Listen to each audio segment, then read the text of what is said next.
Praise the Lord. கர்த்தருக்கு ஸ்தோத்திரம். இந்த நாளுக்காக எடுத்துக்கொள்ளப்பட்ட வேத வாக்குத்தத்தம் ஏசாயா 44 அதிகாரம் 3வது வசனம். உன் சந்ததியின் மேல் என் ஆவியும் உன் சந்தானத்தின் மேல் என் ஆசீர்வாதத்தையும் ஊற்றுவேன். ஆமென்.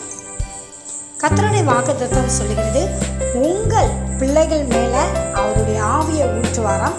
அது மட்டும் இல்லாமல் ஆசீர்வாதத்தையும் ஊற்றுவேன் என்று கர்த்தர் வாக்கு கொடுத்திருக்கிறார். ஆகவே உங்கள் பிள்ளைகளுக்காக இந்த வாக்குத்தத்தத்தை நீங்கள் சொல்லி விசுவாசித்து அறிக்கை செய்து ஜெபிங்க.